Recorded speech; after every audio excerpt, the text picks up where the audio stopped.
এই ভ্যাম্পায়ারের দাঁতে প্রচন্ড ব্যথা করার কারণে সে তার দাঁতের চিকিৎসা করার জন্য হাসপাতালে চলে যায়, কিন্তু তখনই একটা ছোট ছেলে তাকে চিনে ফেলার কারণে তার দিকে তাকিয়েছিল।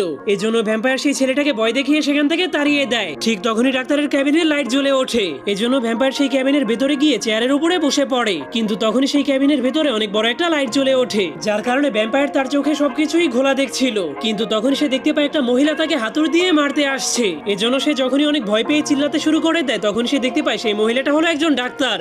এজন্য সে অনেক খুশি হয়ে তার মুখটাকে খুলে দিলে ডাক্তার তার মুখের মধ্যে একটা মেশিন ঢুকিয়ে দেয়। এরপর সে ভ্যাম্পায়ারের দাঁতের মধ্যে ব্যথা কমানোর ইনজেকশন দিয়ে দেয়। কিন্তু তখনই ভ্যাম্পায়ার ডাক্তারের গলা দেখার পর তার রক্ত খাওয়ার ইচ্ছা জেগে ওঠে, কিন্তু সে ডাক্তারের গলায় কামড় দিতে গেলেই তার দাঁতে আবারও ব্যথা শুরু হয়ে যায়। এজন্য ডাক্তার দেরি না করে ভ্যাম্পায়ারের দাঁতের মধ্যে ড্রিল ঢুকিয়ে তার দাঁতটাকে ঠিক করতে শুরু করে দেয়, যার ফলে কিছুক্ষণ পর তার ব্যথা একদমই চলে যায়, কারণ ডাক্তার তাকে একটা নতুন সোনার দাঁত লাগিয়ে দিয়েছিল।